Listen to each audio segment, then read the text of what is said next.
ஒவ்வொரு காலகட்டத்திலும் அந்த மாதிரி மதமும் அரசியலும் வந்து பார்த்திங்கன்னா கூட்டணி வச்சுருப்பாங்க. இப்போ இன்றைக்கும் இருக்குது. ஆனால் பார்லிமெண்ட்டில் போனீங்கன்னா அகண்ட பாரதத்துடைய மேப் தான் இப்போ இன்றைக்கி மோடி வந்து புதுசாக திறந்த இதில் வச்சுருக்காரு. அது எங்கள் இஸ்லாமிய மார்க்கம்லேயே பார்த்தீங்க அப்படின்னா கட்டுக்கதைகளும் இருக்குது, உண்மையான நிகழ்வுகளை கொண்ட வரலாறும் இருக்குது. கடைசியாக பியூரிஃபிகேஷனுக்கு எங்களுக்கு ஒரு வாய்ப்பு இருக்குது, தீட்டு கழிச்சிருவோம் அப்படின்னு சொல்லிட்டு அவங்க நம்புகிறாங்க.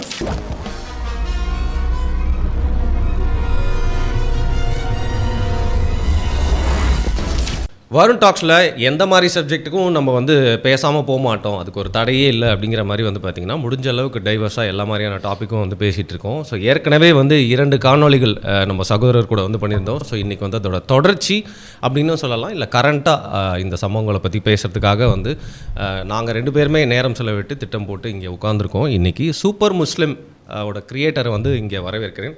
மிக்க நன்றி வந்ததுக்கு. ஸோ சூப்பர் முஸ்லிம் சேனல் வந்து நான் கேள்விப்பட்டிருக்கேன் நம்ம மீட் பண்ணுறதுக்கு முன்னாடி. பட் நம்ம 2 பேரும் சேர்ந்து வீடியோ பண்ணதுக்கப்புறமா நிறைய காணொலிகள் வந்து என்னோட கண்ணில் வந்து படும். அதில் பார்த்திங்கன்னா சில காணொலிகள் நான் முழுசாக பார்த்துருக்கேன். பட் பல காணொலிகள் நம்ம வந்து தம்ப்நெயில் நம்ம கண்ணில் படும் இல்லையா. இப்போ ரீசெண்டாக நீங்களும் நிறையா பேசுகிற விஷயமா இருக்கிறது வந்து பார்த்திங்கன்னா தேர்ட் டெம்பிள், ரெட் ஹைஃபர், அந்த மாடுகளை பற்றி வந்து பேசிகிட்டு இருக்கீங்க. நீங்கள் மட்டும் இல்லை, நிறைய ஜென்ரலான யூடியூபர்ஸும் அதை பற்றி வந்து தொடர்ந்து பேசிகிட்டு இருக்காங்க. அதை பற்றி சரி நம்மளும் ஒரு கிளாரிட்டி தெரிஞ்சுக்கலாம். அது மட்டும் இல்லாமல் இதை பற்றி காண கிடைக்காதவங்களுக்கு நம்ம சப்ஸ்கிரைபர்ஸ்க்கும் அது போய் சேரணும் அப்படிங்கிறதுக்காக தான் இன்றைக்கி நம்ம உட்காந்து பேசிகிட்டு இருக்கோம்.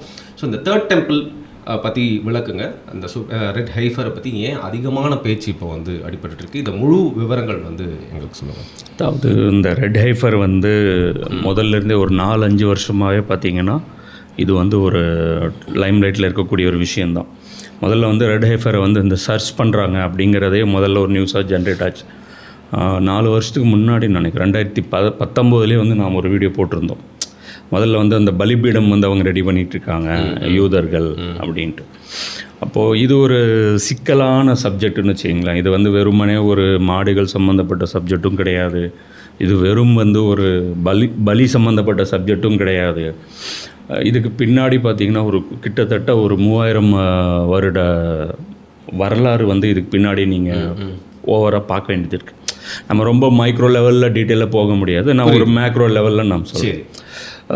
3 மதங்கள் இன்றைக்கி வந்து மேஜராக இருக்கக்கூடிய 3 மதங்கள். ஒன்று வந்து கிறிஸ்தவம், 2வது இஸ்லாமு, 3வது யூத மதம். இது 3மே பார்த்திங்கன்னா ஆப்ரஹாமிக் ரிலீஜன் அப்படிம்பாங்க.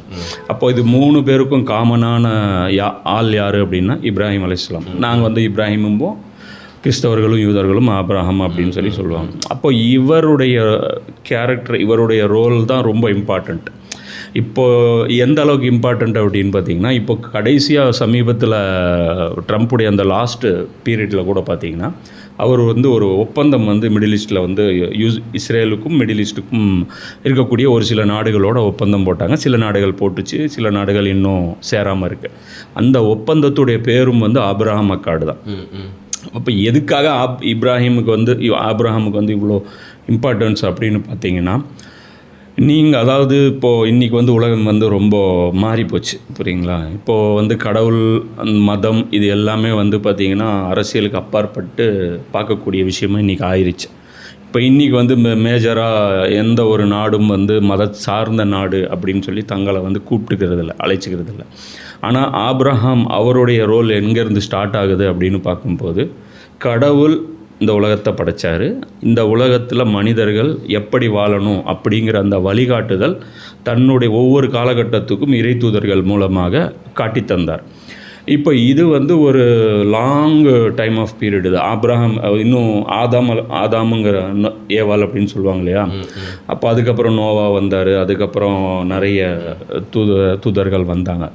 அப்போ இந்த பீரியட் வந்து பார்த்திங்க அப்படின்னா இது அங்கேருந்து ஆதாம் அலைஹிஸ்ஸலாம் அவங்களோட இருந்து இப்ராஹிம் வரைக்கும் பார்த்திங்கன்னா மனித குலம் வந்து அந்த அளவுக்கு பெரிய வால்யூமில் வந்து வளரல, அந்த அளவுக்கு மக்கள் தொகை வளரல, ஒரு கனெக்டிவிட்டி இல்லை. இப்போ நம்ம கூட இன்றைக்கி என்ன சொல்கிறோம், இந்தியாவை கண்டுபிடிச்சாரு அப்படிங்கிறோம்.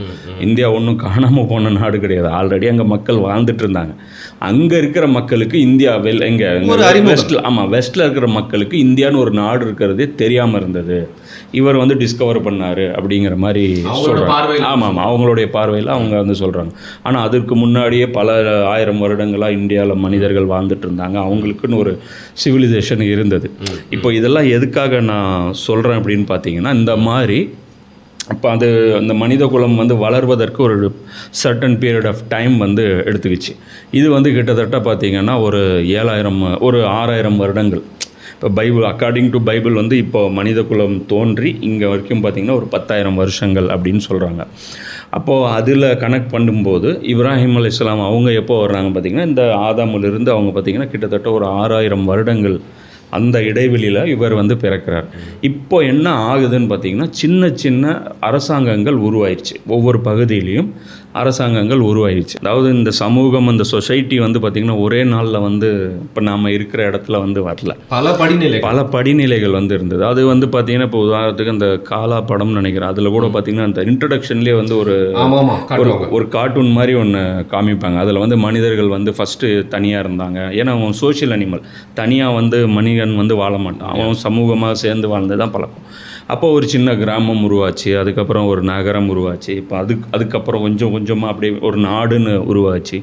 இப்படி இந்த காலகட்டம் வளர வளர வளர ஆபிரகாம் அவங்களுடைய அந்த காலகட்டத்தை வந்து மனிதகுலம் அடையும் போது பெரிய பெரிய அரசாங்கங்கள் உருவாயிடுச்சு. அப்போது மிகப்பெரிய அரசாங்கமாக இருந்தது பார்த்திங்கன்னா, ஆபிரகாம் எங்கே பிறந்தார்? ஈராக்கில்.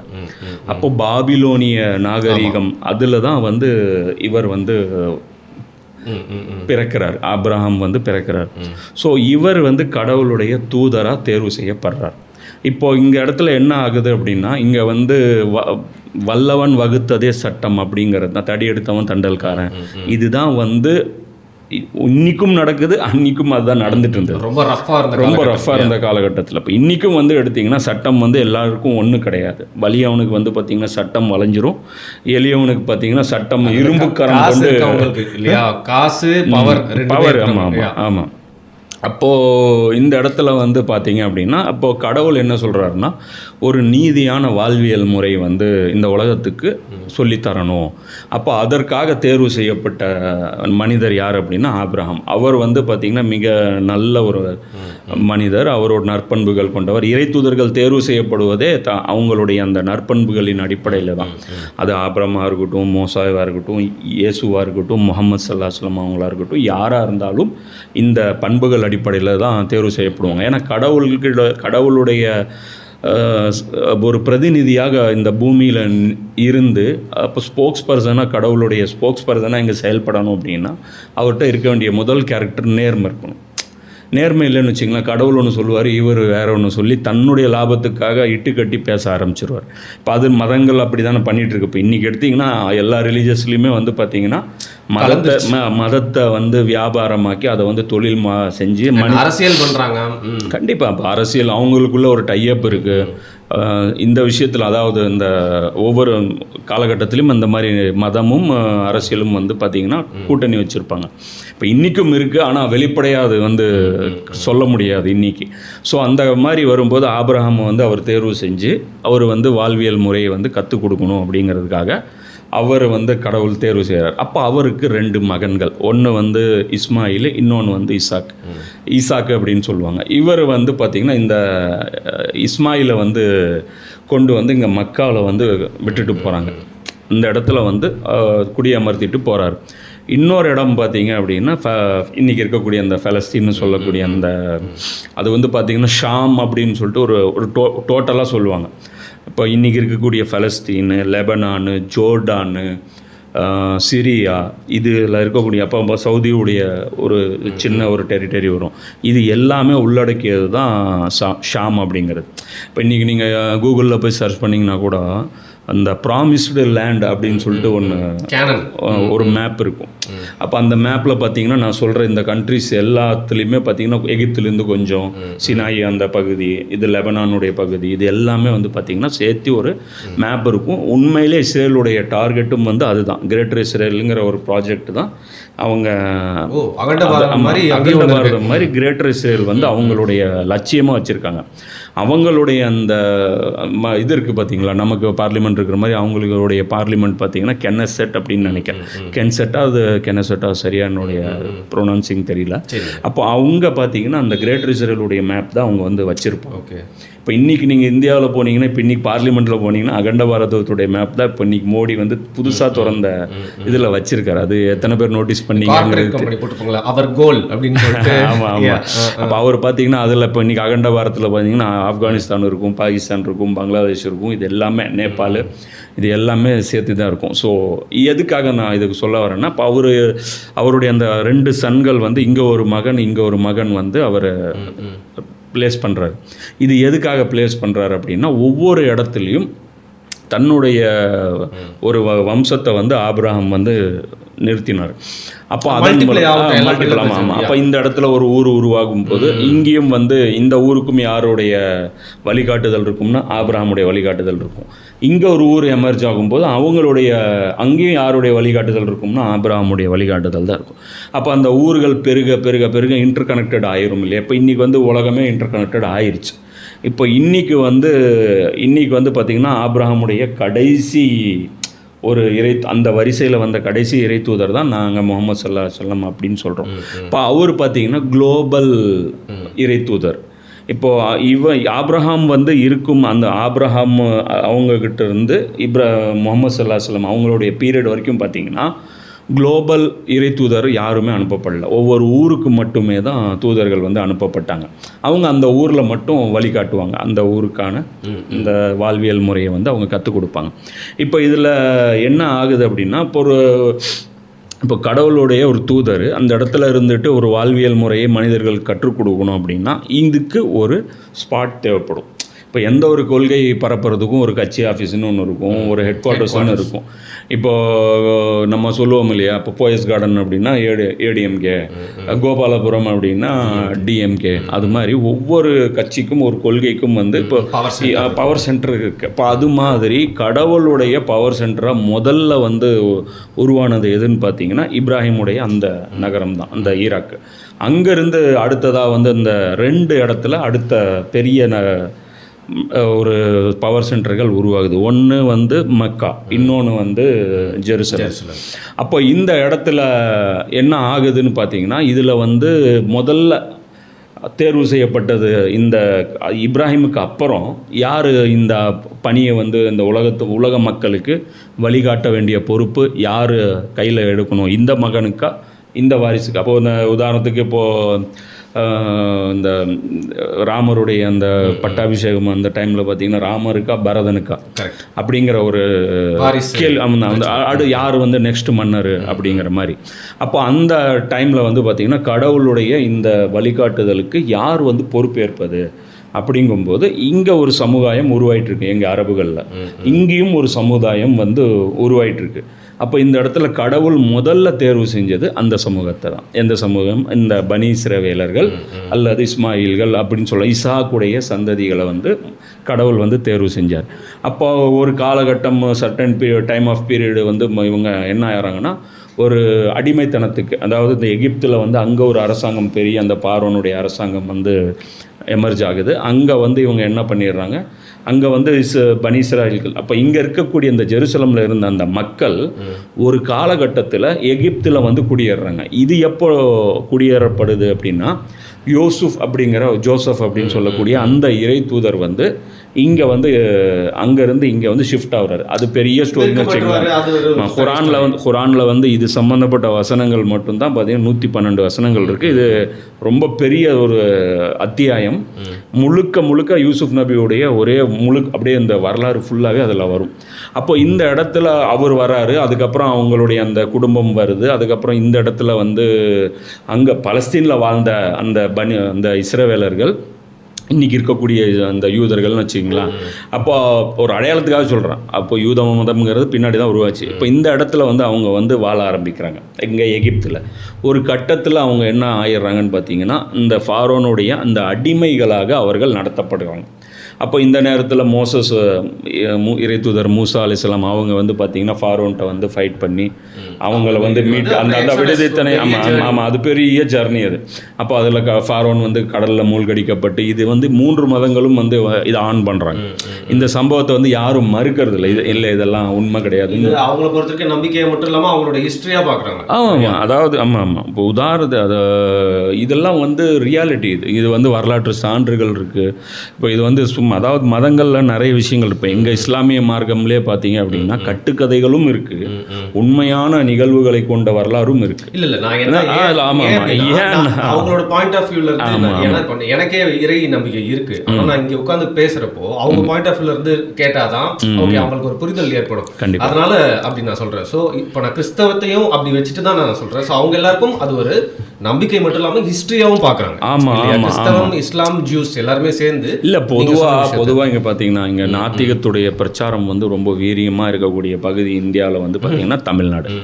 புரியுங்களா? அப்போ இந்த இடத்துல வந்து எந்த ஒரு இறை தூதரை பற்றி பேசினா கூட அவங்க என்ன நினச்சிக்குவாங்க அப்படின்னா இது கற்பனை கடவுள்கள், இவங்களா எழுதிட்டாங்க, இது மாதிரி 1008 கதை நாங்களும் எழுத முடியும் அப்படிங்கிற மாதிரி சொல்லுவாங்க. இது ஹிஸ்ட்ரி. இது வந்து நம்ம மட்டும் ஒத்துக்கிறதுல இனி கடவுள் இல்லைன்னு சொல்லக்கூடிய மேற்கத்திய உலகமும் இந்த வரலாறை வந்து ஒத்துக்குது. புரியுங்களா? அதுவும் இல்லாமல் கண்ணு முன்னாடி அந்த பிரமிடுகள் இதெல்லாம் சான்று இருக்குது. அது அந்த காலத்துடைய அந்த கல்வெட்டுகள் இருக்குது. இப்போ இதெல்லாமே சான்றுகள் இருக்குது. அப்போது இதில் என்ன நடக்குது அப்படின்னு பார்த்தீங்கன்னா இப்போ இவங்க மோசஸ் வந்து அவர் வந்து விடுவிச்சு இந்த அந்த எகிப்துடைய அந்த ஃபாரோனுடைய அந்த பிடியில் இருந்த பனி இஸ்ராயல்களை விடுவிச்சு அப்போ அவர் வந்து என்ன சொல்கிறாரு, கடவுள் என்ன சொல்கிறாரு, இப்போ வந்து தப்பான ஆட்சி எதுங்கிறத நீங்கள் பார்த்துட்டீங்க. எது? ஃபிரோனுடைய அந்த ஃபாரோனுடைய ஆட்சி, எகிப்தியன் நாகரிகம். அப்போது இந்த இடத்துல அவர் என்ன சொல்கிறாருன்னா அநியாயமான அரசாங்கம் நீங்கள் பார்த்துட்டீங்க, இனி உலகத்துக்கு நீங்கள் நீதியான அரசாங்கம் எப்படி இருக்குங்கிறது நீங்கள் முன்மாதிரியாக காட்டணும் அப்படிங்கிறத அவங்க ஆரம்பிக்கிறாங்க. அங்கேருந்து ஒரு கிட்டத்தட்ட ஒரு 300 வருடம் கடந்து போயிடுது. கிட்டத்தட்ட 300 வருடம்னு வச்சுக்கலாம். அந்த இடத்துல பார்த்தீங்கன்னா அந்த பலஸ்தீனில் வந்து பார்த்திங்கன்னா அங்கே இருக்கக்கூடிய ஒரு மக்கள் ஆல்ரெடி அங்கே அமாலிக்கர்கள் அப்படின்னு சொல்லக்கூடிய அங்கே பூர்வ கூடி மக்கள் அவங்க தான் வாழ்ந்துட்டு இருந்தாங்க. ஆனால் அந்த வாழ்ந்த காலகட்டத்தில் அவங்க பார்த்திங்கன்னா மிகப்பெரிய அநியாயக்காரர்களாக இருந்தாங்க.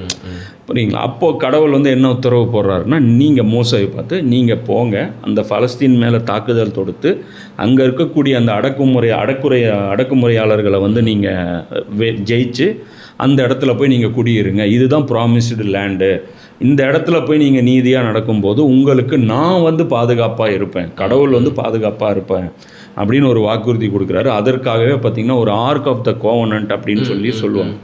அந்த தௌராத் அந்த தோரா இருக்கு இல்லையா, அவங்க வந்து இந்த 10 கமாண்ட்மெண்ட்ஸ் பார்த்திங்கன்னா அந்த தூர்சினா மலையில் போய் அவர் கடவுள்கிட்டருந்து மோசஸ் வந்து வாங்கிட்டு வருவார். அப்போ அந்த கல்வெட்டு வந்து புனிதமானது, அவரே கடவுள் வந்து எழுதி கொடுத்தது. அப்போ அதை வந்து எங்கே வைக்கணும், கீழே வைக்க முடியாது. அது ஒரு தங்கத்தில் ஒரு பெட்டி செஞ்சு அந்த பெட்டியில் வந்து அதை வைப்பாங்க. அது புனிதமாக யூதர்கள் வந்து நினைப்பாங்க. உடன்படிக்கை பெட்டி அப்படின்னு சொல்லுவாங்க. ஆமாம், அந்த மாதிரி அந்த குரானில் வந்து பார்த்தீங்க அப்படின்னா தாபூத் அப்படின்னு வரும். தாபூத்தே சக்கீனா அப்படின்ட்டு வரும். அதாவது மன நிம்மதி தரக்கூடிய ஒரு பேழை அப்படின்னு ஒன்று இருக்கும். அப்போ அந்த பேழையை வந்து அவங்க என்ன பண்ணுவாங்க அப்படின்னு பார்த்தீங்கன்னா அதை வந்து அவங்க வச்சிருக்கிற காலகட்டம் வரைக்கும் கடவுள் வந்து அவருக்கு வந்து உதவி செய்வார். அப்போ அவங்க என்ன பண்ணுவாங்க, யாருக்கிட்ட படை எடுத்துகிட்டு போனாலும் இந்த பேழையை வந்து கொண்டு போய் அவங்க முன்னாடி வச்சிருவாங்க. அப்போ அதை வச்சா கடவுளுடைய அந்த கிருபையை கொண்டு அவங்க வந்து என்ன பண்ணுவாங்க, அந்த போரில் ஜெயிச்சுட்டே இருப்பாங்க. கடவுளே முன்னாடி நின்று சண்டை செய்கிற மாதிரி கடவுளுடைய உதவி வரும். ஆனால் இப்போ ஒர்க் வந்து இவங்க தான் மனிதர்கள் தான் பண்ணணும். அப்போ அந்த மாதிரி அந்த காலகட்டங்களில் பவர் ஷிஃப்டிங் இப்படி தான் நடந்துச்சு. எலெக்ஷன் வச்சு எல்லாம் பவர் ஷிஃப்டிங் நடத்தாது.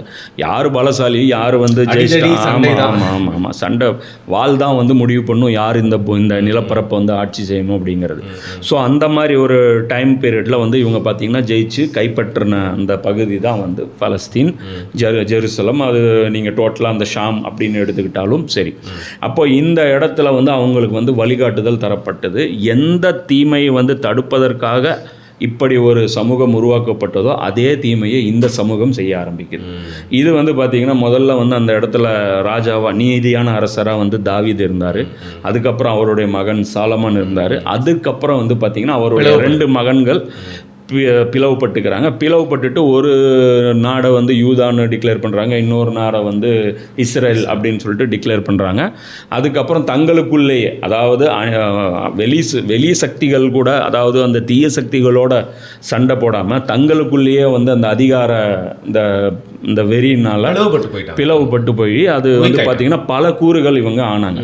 அப்போ இந்த காலகட்டத்தில் இவர்கள் வந்து ஒற்றுமையை வந்து இவங்க கைவிட்டதுனாலையும் தங்களுடைய அந்த கேரக்டர் வந்து கடவுள் எதை வந்து செய்யக்கூடாதுன்னு சொன்னாரோ அதுவே இவங்க செஞ்சதுனால கடவுளுடைய கோபத்துக்கு உள்ளானாங்க. அப்போ அந்த பேலை இருக்கு இல்லையா, அந்த ஆர்க் ஆஃப் த கோவனன்ட்டு, அதுவும் வந்து பார்த்திங்கன்னா 2 சந்தர்ப்பங்களில் இவங்ககிட்ட பறிக்கப்படுது. முதல் சந்தர்ப்பம் வந்து பார்த்திங்கன்னா இந்த டைமில், அந்த டைமில் நெபுகட்நெசருங்கிற ஒரு மன்னன், ஈராக்குடைய மன்னன், அவன் வந்து என்ன பண்ணுறான், யூதர்களை வந்து அந்த படையெடுத்து சிறை பிடிச்சு 6 லட்சம் யூதர்கள் ஒரே நாளில் கொல்லப்படுறாங்க. 6 லட்சம் பேர் சிறை பிடிச்சு கொண்டு போகப்படுறாங்க. மொத்தமாக அப்படியே அந்த சமூகத்தை அடிமையாக்கிட்டான். இங்கேருந்து அந்த ஃபஸ்ட்டு டெம்பிளும் இடிக்கப்படுது. அது அந்த டெம்பிள்னு நீங்கள் நினச்சிக்கோங்க, அங்கே வந்து உள்ளே வந்து சிலை இருக்காது, இந்த ஆர்க் ஆஃப் த கோவனன்ட் தான் இருக்கும். இதுதான் அந்த கர்ப்பகிரகத்தில் இருக்கும். இது வந்து யாரும் அங்கே உள்ளே போக முடியாது. அந்த லாவி இனத்தை சேர்ந்தவர்கள் மட்டும்தான் அதுக்குள்ளே வந்து போக முடியும். அவர் யார் அப்படின்னா, மோசே கூட இருந்த சகோதரர் ஹாரூன் இருந்தார் இல்லையா, ஆரோன் அப்படின்னு சொல்லுவாங்க, அவங்களுடைய அந்த குடும்பத்தை சேர்ந்தவர்கள் மட்டும்தான் அந்த பேழையை வந்து நிர்வாகம் பண்ண முடியும். மற்றவர்கள் போனால் எரிஞ்சு பஸ்வம் ஆயிடுவாங்க. அதை தொட்டாலே அது வந்து திறந்து பார்க்கறது கூட அனுமதி கிடையாது. அப்போ இந்த இடத்துல வந்து என்ன நடக்குதுன்னு பார்த்தீங்கன்னா, அந்த நெபுகட்நெசருங்கிற அந்த மன்னன் இதை வந்து டோட்டலாக ஜெருசலத்தை டெமாலிஷ் பண்ணுறான். அங்கே இருக்கக்கூடிய அந்த ஃபஸ்ட்டு டெம்பிளும் தரைமட்டமாக இடிக்கப்படுது. அதுக்கப்புறம் வந்து பார்த்திங்கன்னா பாரசீகத்துடைய ஒரு மன்னர் சைரஸ், அவர் வந்து பார்த்திங்கன்னா ஈராக் மேலே படையெடுத்து அந்த நெபுகட்நெசர் அந்த வம்சத்தை வந்து இவர் ஜெயிக்கிறார். ஜெயிச்சுட்டு இந்த யூதர்களை வந்து ரிலீஸ் பண்ணி இந்த இடத்துல மறுபடியும் குடி அமர்த்துறாரு. எங்கே? இஸ்ரேலில். இப்போ இந்த இந்த பலஸ்தீனில் வந்து குடி அமர்த்துறாரு. இப்போ இந்த இடத்துல குடி வர்றவங்க மறுபடியும் செகண்ட் டெம்பிள் கட்டுறாங்க. இப்போ இந்த செகண்ட் டெம்பிள் வந்து எது வரைக்கும் இருக்குது அப்படின்னு பார்த்தீங்கன்னா, ஈசா நபி ஜீசஸ் வர்ற வரைக்கும் செகண்ட் டெம்பிள் இருக்குது. ஆனால் இந்த டைம் பீரியடில் மறுபடியும் இவங்க என்ன பண்ணாங்கன்னு பார்த்தீங்கன்னா, எந்த தீமையை அவங்களுடைய முன்னோர்கள் செஞ்சாங்களோ அதே தீமையை இவங்க செய்ய ஆரம்பிச்சிட்டாங்க. அப்போ இந்த மாதிரி ஒரு ஆமாம், இந்த மாதிரி வரும்போது கடவுளுடைய கோபம் வந்து மீண்டும் வந்து இந்த யூத இனத்தின் ஆமாம் வருது. அப்போது இந்த டைமில் பார்த்தீங்கன்னா இவர்களை சீர்திருத்தத்துக்கு வந்த சீர்திருத்தவாதி தான் மெசாயான்னு சொல்லக்கூடிய ஜீசஸ். அந்த மெசாயாவுடைய அந்த கிரீக் வேர்டு தான் கிறிஸ்டோஸ் அப்படின்னு சொல்கிறது. அதனால தான் கிரைஸ்ட்னு சொல்லி இன்றைக்கி பேசுகிறாங்க. அதோடைய ஒரிஜினல் அவர் பேசின அந்த அரமாய்க் லாங்குவேஜ், அந்த லாங்குவேஜ் அரமாய்க்கில் பேசினாங்க. இப்போ அந்த லாங்குவேஜில் வந்து மெசாயா அப்படின்னா ரட்சகன், காப்பாற்றுபவர், மீட்பர் அப்படிங்கிற அந்த மீனிங் தான் வரும். ஆமாம், அந்த அடிப்படையில் இவர் வந்து என்ன பண்ணுறாரு, யூதர்கள்ட்ட பிரச்சாரம் செய்கிறார். அது நீங்கள் புதிய ஏற்பாட்டில் நீங்கள் பார்த்தீங்கன்னா யூதர்களுக்கும் யூத மத குருமார்களுக்கும் கான்ஃப்ளிக்ட் அதுதான் நடக்கும். ஆமாம், அவர் வந்து சொல்லிகிட்டே இருப்பார், நான் யூதர்களுடைய ராஜா, நீங்கள் வந்து எனக்கு கட்டுப்படுங்க, நான் சொல்கிறத கேட்டு நடங்க. அவர் சொல்வார் ஒரு இடத்துல, நியாயப்பிரமாணத்தை நான் அழிப்பதற்காக வரவில்லை, நியாயப்பிரமாணத்தை கடைப்பிடிக்க வைக்கிறதுக்காக தான் வரேன். அப்புறம் அவங்க சொல்கிறாங்க, நீங்கள் வந்து நிறைய அந்த வேர்டுங்க பார்த்தீங்கன்னா ரொம்ப அற்புதமாக இருக்கும். ஜீசஸுடைய ஒவ்வொரு வார்த்தையும் பார்த்தீங்கன்னா உடைச்சி நியாயத்தை பற்றி பேசணும். ஆமாம் ஆமாம். அப்போ அந்த இடத்துல வந்து பார்த்தீங்கன்னா இவங்க என்ன பண்ணிட்டாங்கன்னு பார்த்தீங்கன்னா, ரோமன்ஸ் கீழே தான் இவங்க வாழ்ந்துட்டு இருக்காங்க. ஆனால் இந்த ஜெருசலம் வந்து செகண்ட் டெம்பிள் இருக்குது. ஆனால் அந்த செகண்ட் டெம்பிள் வச்சு அவங்க என்ன பண்ண ஆரம்பிச்சிட்டாங்கன்னா, மக்களை வந்து சுரண்ட ஆரம்பிச்சிட்டாங்க. இப்போ உதாரணத்துக்கு அங்கே ஒரு பலி இருக்குன்னு வச்சுங்களேன். இப்போ அங்கே ஒரு ஆடு வந்து பலி கொடுக்கணும்னு கடவுள் வந்து சொல்கிறாருன்னு வைங்க. இப்போ இவங்க வந்து அவங்களுடைய அந்த ஆட்டு பண்ணையிலேருந்து ஒரு ஆடு எடுத்துகிட்டு பப்ளிக் வந்தால் அலோவ் பண்ண மாட்டாங்க. அங்கே இவங்க ஒரு ஆட்டு பண்ணை வச்சுருப்பாங்க, டோக்கன் சிஸ்டம் மாதிரி வச்சுருப்பாங்க. அப்போ அந்த ஆடு எப்படி இருக்கும்னா, இதை விட 10 மடங்கு ரேட்டு ஜாஸ்தியாக இருக்கும். இப்போ இன்றைக்கி எப்படி ஒரு சினிமா தேட்டரில் வந்து பாப்கார்ன் வந்து நாம் வெளியிலேருந்து எடுத்துகிட்டு போக முடியாதோ, அது மாதிரி அதோட நான் கம்பேர் பண்ணல, நான் சும்மா ஒரு புரிதலுக்காக ஏற்படுத்த முடியும். ஆமாம் ஆமாம், ஏன்னா ஒரு காமன் மேனுக்கு புரியுறதுக்காக சொல்கிறேன். சொல்கிறேன்.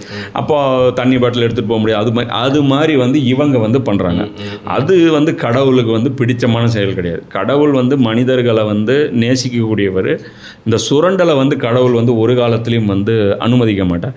அப்போது ஜீசஸ் வந்து அவர் வந்து என்ன சொல்கிறாரு, இந்த மாதிரி இந்த வேலையெல்லாம் நீங்கள் நிறுத்துங்க, நான் வந்து கடவுள் புறத்திலிருந்து அனுப்பப்பட்ட ஒரு தூதன், எனக்கு நீங்கள் கட்டுப்படுங்க அப்படிங்கும்போது இதில் இவங்களுடைய அந்த உலக லாபம் அடிபடும் அந்த காரணத்தினால இவங்க என்ன பண்ணுறாங்க, ரோமர்களுடைய அந்த அந்த அந்த நீதிமன்றத்தில் இவரை பற்றி தவறான அந்த இதெல்லாம் கொடுத்து, இவர் வந்து கலகக்காரர், இவர் வந்து ஒரு ஆன்டி நேஷ்னல், இவர் வந்து ஒரு தேச துரோகி அப்படின்னு சொல்லி இவங்களை வந்து இது பண்ணுறாங்க.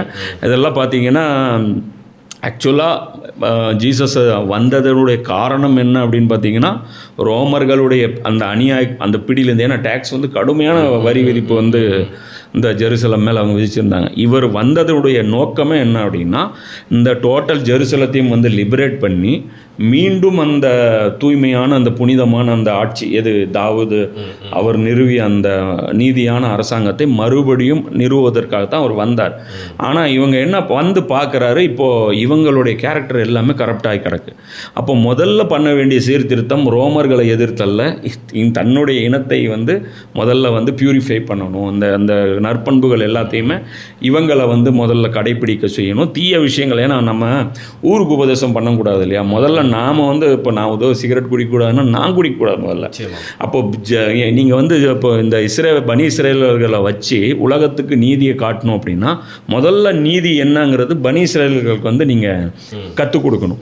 ஸோ அதுக்கு வந்து பனி இஸ்ரேலர்கள் வந்து தயாராக இல்லை. அப்போ அதனால் வந்து அவருக்கும் இவருக்குமான அந்த கிளாஷ் வருது. அந்த கிளாஷின் காரணமாக இயேசு வந்து உயர்த்தப்பட்டாருன்னு இஸ்லாம் நாங்கள் நம்புகிறோம்.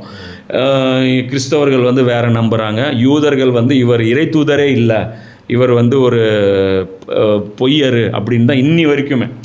இயேசுவை வந்து இவங்க வந்து இறை தூதராகவோ அல்லது ஆபிரகாமுடைய வாரிசாவோ இவங்க ஏற்பது கிடையாது. அப்போ இந்த சம்பவம் நடக்குது. இந்த நேரத்தில் வந்து ஜீசஸ் வந்து பார்த்திங்கன்னா அவர் வந்து நிறைய முன்னறிவிப்பு செஞ்சுட்டு போகிறார். அது பைபிளில் பார்த்துருக்கலாம்.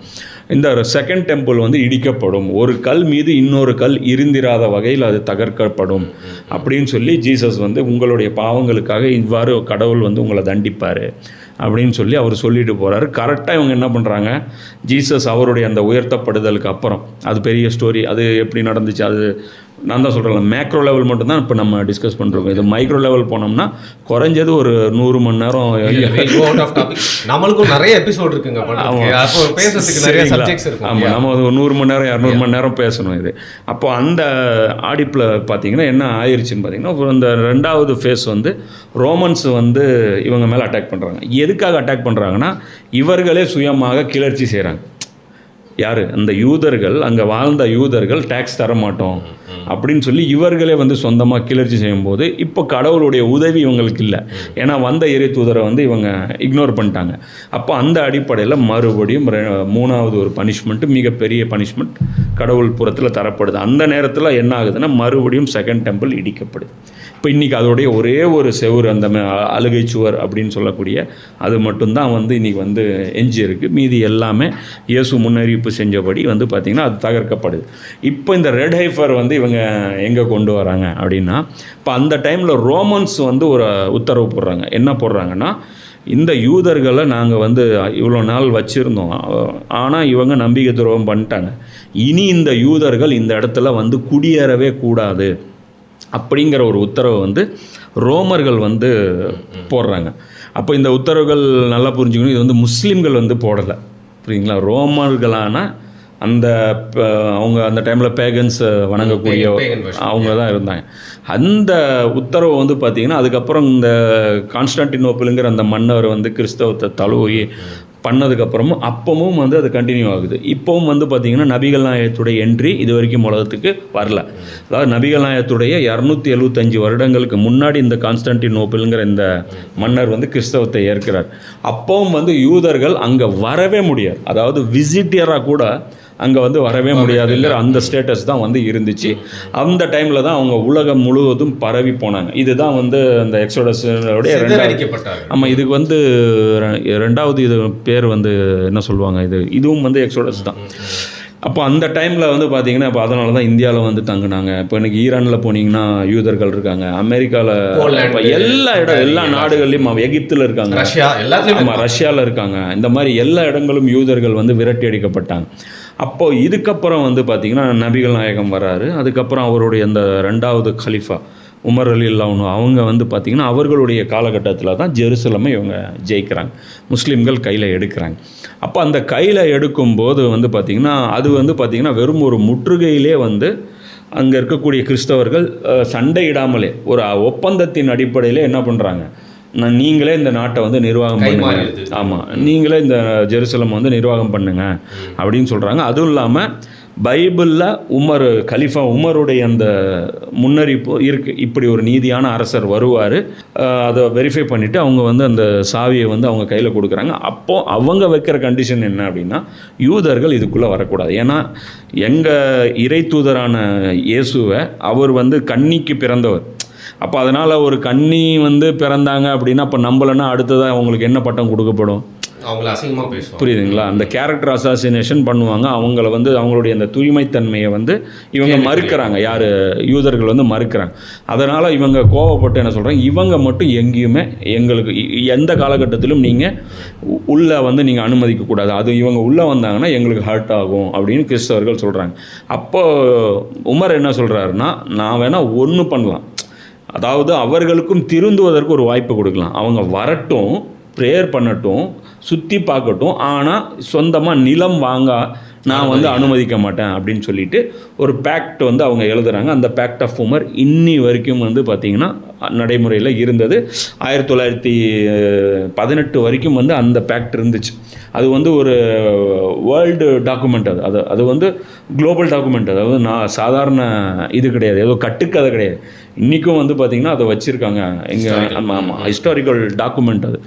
இன்றைக்கி அது விக்கிபீடியாவில் நீங்கள் அடித்து பார்த்தீங்கனால பேக்ட் ஆஃப் உமர் அப்படின்னு அடித்து பாருங்கள், அதில் என்னென்ன கண்டிஷன்ஸ் இருக்குது அப்படிங்கிறது பாருங்கள். அப்போ கண்டிஷன் அப்போ கூட யார் போடல, நாங்கள் போடல, அதாவது முஸ்லீம்கள் வந்து போடல, இந்த இடத்துல நீங்கள் இடம் வாங்கக்கூடாதுன்ட்டு கிறிஸ்தவர்களுடைய கோரிக்கையின்படி தான் இவர் வந்து நிறைவேற்றுறாரு. அப்போ இந்த காலகட்டம் தான் இப்போது கிபி 600லேருந்துன்னு வச்சுக்கிங்களேன், 600லேருந்து இப்போ இன்னி வரைக்கும், இப்போ 2020 ஆயிடுச்சு. இப்போ இந்த காலகட்டம் தான் இப்போ நடந்துகிட்ருக்கு. ஏன்னா நபிகள் நாயகத்துக்கு அப்புறம் எந்த இறை தூதரும் புதுசாக வர மாட்டாங்க, இயேசு திரும்ப வருவாருன்னு நாங்களும் நம்புகிறோம். இப்போ இந்த காலகட்டத்தில் மறுபடியும் ஜெருசலமில் குடியேறணும் அப்படிங்கிற இவங்களுடைய அந்த ஆசை இருக்கு இல்லையா, ஏன்னா ஜெருசலத்துக்கு போனால் தான் நமக்கு வந்து கடவுளுடைய ஆசீர்வாதம் கிடைக்கும் அப்படின்ட்டு. இப்போ இதில் வந்து அது வரைக்கும் என்ன ஆயிடுச்சுன்னா அந்த நம்பிக்கைகள் பலவாறாக பிரிஞ்சிருச்சு. கிறிஸ்தவம் வந்து நிறைய துண்டாக போயிடுச்சு. அதில் வந்து ஆர்த்தடாக்ஸ் கிறிஸ்டியானிட்டி, இந்த ஈஸ்டர்ன் ஆர்த்தடாக்ஸ் கிறிஸ்டியானிட்டி அவங்க தனி, ரோமன் கேத்தலிக் தனி, அதில் வந்து அதுக்கப்புறம் ப்ரொட்டஸ்டண்ட்டுங்கிறாங்க இவங்க தனி ஆகிட்டாங்க. யூதர்கள்லையும் பார்த்திங்கன்னா நிறைய டிவிஷன் வந்துருச்சு. ஆர்த்தடாக்ஸ் யூதர்கள் அவங்க வந்து தனியாகிட்டாங்க. அப்புறம் வந்து பார்த்திங்கன்னா ஒரு இந்த கசாரியன் ஜூஸ் அப்படின்னு அவங்க வந்து தனியாக இருக்காங்க. அதே மாதிரி ஜைனிஸ்ட் ஜூஸ் இவங்க வந்து இப்போ தனியாக இருக்காங்க. இப்போ இந்த மாதிரியான பிரிவுகள் இவங்களுக்குள்ளே வந்துருச்சு. இப்போ இதில் இவங்களுடைய யூதர்களுடைய நம்பிக்கை என்ன அப்படின்னா, அந்த 3ஆம் கோயில் கட்டிட்டா மறுபடியும் எங்களுக்கு அந்த உலகத்தினுடைய அந்த தலைமைத்துவம் எங்களுக்கு கிடைச்சிரும் அப்படின்னு ஒரு பிரிவு நம்புகிறாங்க. இன்னொரு பிரிவு என்ன பண்ணுறாங்க, அந்த தலைவர் வந்ததுக்கப்புறம், நம்ம மெஸ்ஸாயா வந்ததுக்கப்புறம் தான் 3வது கோயிலை நாங்கள் கட்டணும், அது வரைக்கும் நாங்கள் போகக்கூடாதுங்கிறாங்க. அப்போ ரெண்டுக்கும் டிஃப்ரெண்ட் புரியுதா? அவங்களே இதை பண்ணணும். ஆமாம், ஒருத்தர் வந்து பில்டிங் அந்த 3rd டெம்பிள் கட்டினா தான் மெஸ்ஸாயா வருவாருங்கிறாங்க. ஒரு பிரிவு வந்து பார்த்திங்கன்னா மெஸ்ஸாயா வந்து தான் கட்டுவாருங்கிறாங்க. அதனால் பார்த்திங்கன்னா இன்றைக்கி நீங்கள் கூகுளில் இந்த யூடியூப்லலாம் நிறைய நீங்கள் சர்ச் பண்ணி பாருங்கள், இஸ்ரேலுக்கு அகெயின்ஸ்டாக வந்து யூதர்கள் வந்து ப்ரொடெஸ்ட் பண்ணுவாங்க. அவங்க வந்து அமெரிக்காவில் இருக்காங்க, ஈரானில் இருக்காங்க, ஏன் இஸ்ரேல்லே இருக்கக்கூடிய ஒரு சில அமைப்புகள் வந்து பார்த்திங்கன்னா இந்த 3rd டெம்பிள் வந்து நாங்கள் வந்து மெஸ்ஸாயா வராமல் கட்டக்கூடாது, மெஸ்ஸாயா வராதுக்கு முன்னாடி நம்ம கட்டிட்டோம் அப்படின்னா அது கடவுளுடைய கோபம் நம்ம மேலே வந்துடும் அப்படின்னு சொல்லிட்டு, இது எப்படி வந்து ப்ராமிஸ்டு லேண்டுன்னு இருக்கோ அதே மாதிரி பெரிஷ்டு லேண்டுங்கிற ஒரு தியரியும் வந்து யூதர்கள் மத்தியில் பாப்புலராக இருக்குது. இப்போ இந்த இடத்துல பார்த்திங்கன்னா மெஸ்ஸாயா வராமலே இப்போ இவர்கள் என்ன பண்ணிட்டாங்க, அந்த இடத்துல குடியேற்றமும் செஞ்சிட்டாங்க. இது 1918 பிரிட்டிஷ் கவர்மெண்ட் கையில் வந்து இந்த ஜெருசலமுடைய நிர்வாகம் வரும்போது அவங்க என்ன பண்ணுறாங்க, இந்த பால்ஃபோருங்கிற ஒரு அந்த பிரிட்டிஷ் இராணுவ ஜெனரல் வந்து பார்த்திங்கன்னா ரோத்ஸ்சைல்டுங்கிற ஒரு பெரிய பணக்காரருக்கு வந்து இந்த ஜெருசலமை வந்து விற்கிறார். அது விற்று அந்த இடத்துல வந்து நீங்கள் வந்து குடியேற்றம் பண்ணிக்கலான்ட்டு. அப்போ 1918 முஸ்லீம்கள் வசம் இருந்த ஜெருசலம் பிரிட்டிஷார் வசம் போய் அந்த பிரிட்டிஷார் கிட்ட வந்து இருந்த நிர்வாகத்தில் இங்கே வந்து குடியமர்த்துதல் அந்த பணி வந்து ஏற்படுத்தப்படுது. இந்த குடியமர்த்துதல் வந்து படிப்படியாக நடந்து 1948 இஸ்ரேலுங்கிற ஒரு நாடே வந்து டிக்ளேர் பண்ணிடுறாங்க. முதல்ல அவங்க விலைக்கு தான் வாங்கினாங்க. அதுக்கப்புறம் கொஞ்சம் கொஞ்சமாக அவங்க வந்து இப்போ இந்த இடத்துல பார்த்தீங்கன்னா இந்தியாவில் நாமெல்லாம் வந்து கஷ்டப்பட்டு சுதந்திரத்தை போராடணும். அப்போ இந்த இடத்துல என்ன அப்படின்னு பார்த்தீங்கன்னா இப்போது இங்கே வந்து ஸ்டேட் வந்து இஸ்ரேல் வந்து உருவாயிருச்சு. அப்போ இஸ்ரேல் ஸ்டேட் உருவாகி இவங்க வந்து என்ன பண்ணுறாங்க, குடியேற்றுதல் வந்து யூதர்களுடைய அந்த குடியேற்றுதல் வைக்கிறாங்க. கொஞ்சம் கொஞ்சமாக இவங்க வளர்ந்து இவங்க இன்றைக்கி வந்து பார்த்திங்கன்னா 90% ஆஃப் கண்ட்ரோல் வந்து இந்த பலஸ்தீனுடைய கண்ட்ரோல் யூதர்கள் வசம் தான் இருக்குது. இப்போ வந்து அவங்க அங்கே பைபிளில் வந்து என்ன இவங்க தியரி வைக்கிறாங்க, இப்போது ஜைனிஸ்டுகள் கையில் தான் இன்றைக்கி நிர்வாகம் வந்து இருக்குது. ஆர்த்தோடாக்ஸ் யூதர்கள் கேட்டால் கையில் இன்றைக்கி வந்து நிர்வாகம் இல்லை. அவங்க சொல்கிறத இந்த ஜைனிஸ்ட் யூதர்கள் கேட்குறதும் இல்லை. இப்போ இந்த யூதர்களோட கிறிஸ்தவ இவாஞ்சலிஸ்ட் அப்படின்னு அழைக்கக்கூடிய ஒரு கிறிஸ்தவ பிரிவும் இவங்களோட கூட்டு சேருது. உண்மையிலே பார்த்தீங்கன்னா இவர்கள் உண்மையான கிறிஸ்தவர்களாக இருந்தால் இவர்கள் யூதர்களுடன் கூட்டு சேர வாய்ப்பே இல்லை. நீங்கள் யாரை வந்து தூய்மையானவர்னு மேரியை சொல்கிறீங்களோ அவர்களை வந்து இவங்க வந்து அவதூறு சொல்கிறாங்க. அப்போது அந்த அடிப்படையில் இவங்களுடைய கூட்டணியே பார்த்திங்கன்னா ஒரு விசித்திரமான கூட்டணி. இதுக்கு பின்னாடி இருக்கக்கூடியது ஆன்டி கிரைஸ்ட்னு சொல்லக்கூடிய, நாங்கள் வந்து தஜ்ஜால்னு சொல்லக்கூடிய அந்த நபரை நாங்கள் சொல்கிறோம். இது உலகம் விரைவில் வந்து அதை பார்க்கும். இப்போ இவங்க என்ன அந்த இடத்துல இவங்களுக்கு என்ன போதிக்கப்படுது இந்த ஜைனிஸ்டுகளுக்கு அப்படின்னு பார்த்தா, நம்ம ஒன்றும் இல்லை, நம்ம வந்து என்ன வேணாலும் பாவம் பண்ணலாம், அது தீட்டு கழிக்கிறதுக்கு ஒரே ஒரு ஆப்ஷன் பைபிளில் இருக்குது. என்ன அப்படின்னா அந்த மாதிரி ஒரு சுத்தமான பிரீடு, அந்த கருப்பு கொஞ்சம் கூட அந்த அப்பலுக்கு இல்லாத அந்த பிரீடில் இருக்கக்கூடிய அந்த ரெட் ஹைஃபரை வந்து நாம் எடுத்து அந்த ரெட் ஹைஃபரை பலி கொடுத்து அதை எரித்து அதை சாம்பலாக்கி அதை ஜெருசலமை சுற்றியும் வந்து நாம் என்ன தூவிட்டோம் அப்படின்னா ஜெருசலம் புனிதம் அடைஞ்சிடும். இப்போ அதனால தான் இன்றைக்கி காசால இனப்படுகொலைகள் பண்ணாலும் அவங்க என்ன சொல்கிறாங்கன்னா, நாங்கள் எவ்வளோ பாவம் பண்ணாலும் கடைசியாக பியூரிஃபிகேஷனுக்கு எங்களுக்கு ஒரு வாய்ப்பு இருக்குது, தீட்டு கழிச்சிருவோம் அப்படின்னு சொல்லிட்டு அவங்க நம்புகிறாங்க. அதே சமயம் சில யூதர்கள் வந்து என்ன சொல்கிறாங்க, ஆர்த்தடாக்ஸ் யூதர்கள் என்ன சொல்கிறாங்கன்னா, ஏன்டா முட்டாள்களா, கடவுள் வந்து நல்ல நன்மையையும் மனிதாபிமானத்தையும் விரும்பக்கூடியவர், நீங்கள் இவ்வளோ பெரிய ரத்த ஆறு ஓட்டிட்டு அதுக்கப்புறம் நீங்கள் வந்து இது தீட்டு கழிச்சா சரியேறுமா அப்படின்னு சொல்கிறாங்க. இப்போ இந்த காரணத்துக்காகத்தான் இப்போ இந்த ரெட் ஹைஃபர் வந்து டாக் ஆஃப் த டவுனாக வருது. இப்போ அது வந்து ஏற்கனவே வந்து அமெரிக்காவில் இவங்க வளர்த்திட்டு இருந்தாங்க. இப்போ வந்து இவங்க என்ன பண்ணிட்டாங்கன்னு பார்த்தீங்கன்னா இம்போர்ட் பண்ணியிருக்காங்க இஸ்ரேலுக்கு. இது அதுக்கப்புறம் தான் இந்த October 7 அந்த அட்டாக் வந்து ஹமாஸ் வந்து செய்யுது. ஹமாஸுடைய அந்த இராணுவ விங் இருக்குது, அதோடைய லீடர் வந்து அபு உபைதா, அதோடைய பொலிட்டிக்கல் விங்கோடைய லீடர் வந்து இஸ்மாயில் ஹானியா. இப்போ இந்த இராணுவ லீடர் வந்து 100 நாள் இந்த போருடைய 100வது நாள் வந்து வீடியோ வந்து ஒரு வெளியிடுறாரு. அந்த வீடியோவில் அவர் சொல்கிறாரு, நாங்கள் ஏன் October 7 தாக்குதலை வந்து நாங்கள் தான் ஃபஸ்ட்டு தொடங்கணும். ஏன் தொடங்கணும் அப்படின்னா ரெட் ஹைஃபர் இங்கே கொண்டு வந்துட்டாங்க. இவங்களுடைய அடுத்த திட்டம் என்ன அப்படின்னா அங்கே இருக்கக்கூடிய அந்த டெம்பிள் மவுண்டில் இருக்கக்கூடிய அல்-அக்ஸா மஸ்ஜித் வந்து அவங்க வந்து தரைமட்டமாக்கி அந்த இடத்துல தேர்ட் டெம்பிள் வந்து இவங்க கட்ட போகிறாங்க. அப்போது இந்த புனித தலத்தை காப்பாற்றுவது முஸ்லீம்கள் மீது கடமை. அதனால் எங்களுடைய உயிரை கொடுத்து கூட நாங்கள் வந்து அதை காப்பாற்ற முயற்சி பண்ணுவோம்.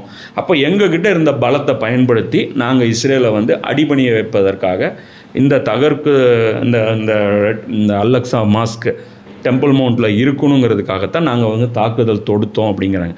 அப்போ இந்த ரெட் ஹைஃபரை வந்து இவங்களும் எவ்வளோ இம்பார்ட்டன்ஸ் கொடுத்து எடுத்திருக்காங்கன்னு பாருங்கள். இப்போ இந்த தாக்குதல் காரணமே ரெட் ஹைஃபர் தான். ஸோ இந்த ரெட் ஹைஃபர் இப்போ வந்திருக்கு. இப்போது அடுத்தது வந்து இவங்க எப்போது என்ன பண்ண போகிறாங்கங்கிறது இன்றைக்கி வந்து உலகமே வந்து முழிச்சிட்ருக்கு. இந்த போர் நிறுத்தம் வந்து அமெரிக்காவே எஃபர்ட் போடுது, ஐநா சபை எஃபர்ட் போடுது, அரப் கண்ட்ரிஸ் ப்ரெஷர் கொடுக்குறாங்க. ஆனால் போர் நிறுத்தம் வந்து இன்னைக்கு தேதி வரைக்கும் நடந்துட்டு தான் இருக்குது. அது வந்து உலகமே இத்தனைக்கு பார்த்திங்கன்னா அமெரிக்காவில் ஏகப்பட்ட ப்ரொட்டஸ்ட் அங்கே இப்போ ஜல்லிக்கட்டு போராட்டம் மாதிரி மாணவர்கள் வந்து பண்ணிகிட்ருக்காங்க. இப்போது இனி வந்து காலம்தான் இதற்கான பதிலை வந்து சொல்லணும். இதுதான் வந்து ரெட் ஹைஃபருடைய ஒரு மேக்ரோ லெவல். நீங்கள் ஹோல் அவுட்லைன் யாருக்கா தெரியலன்னு வச்சுக்கோங்களேன், அவங்க பார்க்குறாங்க அப்படின்னா அவங்களுக்கு புரிகிற மாதிரி உங்களோட பாயிண்ட் ஆஃப் வியூவில் இருந்து இந்த ஒரு ஹோல் ஹிஸ்ட்ரியை வந்து சொல்லியிருக்கீங்க. ஆனால் நம்ம இது என்ன நடக்குதுன்னு சொல்லிட்டோம், அதையும் தாண்டி நிறைய விஷயங்கள் நடந்துகிட்டே இருக்குது. நல்ல வேளை நீங்கள் வந்து ஈரோட்லேருந்து இப்போ சென்னையில் இப்போ கொஞ்ச நாள் ஸ்டே பண்ண போகிறீங்க. நம்ம அந்த டைமை கரெக்டாக யூட்டிலைஸ் பண்ணிட்டு தொடர்ந்து அதை பற்றி அதுக்கப்புறம் என்னெல்லாம் நடந்துகிட்ருக்கு, நியூஸில் மெயின் ஸ்ட்ரீம் மீடியாவில் என்னெல்லாம் வரலை அப்படின்னு நீங்கள் நினைக்கிறீங்கன்றது வந்து என் கூட பகிர்ந்துப்பீங்க அப்படின்னு நினைக்கிறேன். If you are interested too. So தொடர்ந்து நம்ம இதை பற்றி இப்போ நடந்துகிட்ருக்க இஸ்ரேலில் நடந்துகிட்ருக்க இந்த இன அழிப்பு அப்படிங்கிற விஷயத்தை பற்றி நிறைய விஷயங்கள் தெரியாத ஒரு எபிசோடாக நம்ம வந்து தொடர்ந்து செய்யலாம் நினைக்கிறேன். மிக்க நன்றி இன்னைக்கு வந்து பேசினதுக்கு. அண்ட் பார்த்துட்டு இருக்கவங்ககிட்ட என்ன கேட்குறேன் அப்படின்னா, எல்லாருக்குமே வந்து சொல்கிற கருத்தை வந்து ஏற்றுக்கணும் அப்படின்னு இல்லை. ஸோ ஒரு மாற்று கருத்து இல்லை சந்தேகங்கள் கேள்விகள் இருந்தால் அதை கண்ணியமான முறையில் வந்து கீழே கமெண்ட் பண்ணணும். அப்படி பண்ணால் அந்த கமெண்ட்ஸ்க்குலாம் நாங்கள் ஒரு நாள் ஒரு டைம் எடுத்து ரிப்ளைங் டு கமெண்ட்ஸ் இல்லை எக்ஸ்ப்ளனேஷன் அப்படிங்கிற மாதிரி கூட நம்ம பண்ணலாம் அப்படின்னு வந்து நினைக்கிறேன். அதுதான் இப்போது இன்றைக்கி பார்த்தீங்கன்னா நம்ம வந்து உணர்ச்சி பூர்வமாக சிந்திக்கக்கூடிய மக்களாக நம்ம என்றைக்குமே இருக்கக்கூடாது. அறிவுபூர்வமாக சிந்திக்கக்கூடிய மக்களாக நம்ம இருக்கணும். அதனால் வந்து இதில் எந்த விஷயங்கள்லாம் கான்ட்ரடிக்ஷன் இருக்கும் நீங்கள் தாராளமாக உங்களுடைய கமெண்ட்டுகளில் நம்மளே ஒரு எபிசோடில் என்ன பண்ணலாம், அதுக்கெல்லாம் அதாவது யாரெல்லாம் கண்ணியமான முறையில் கரெக்டான தெளிவான சிந்திச்சு ஏதாவது ஒரு கேள்வி கேட்டிருக்காங்க பாயிண்ட்ஸோட அப்படின்னா அவங்களுக்கு நம்ம வந்து ரிப்ளை பண்ணலாம் அப்படின்னு நினைக்கிறேன். ஸோ அந்த மாதிரி வீடியோஸ்க்கு முன்னாடி தொடர்ந்து இப்போ நம்ம பேசின இந்த சீரீஸோட நம்ம அடுத்தடுத்த எபிசோடில் நம்ம வந்து சந்திக்கலாம் அப்படின்னு நினைக்கிறேன். மீண்டும் நன்றி வந்தது. எனக்கு வாய்ப்பு தந்ததுக்கு நன்றி.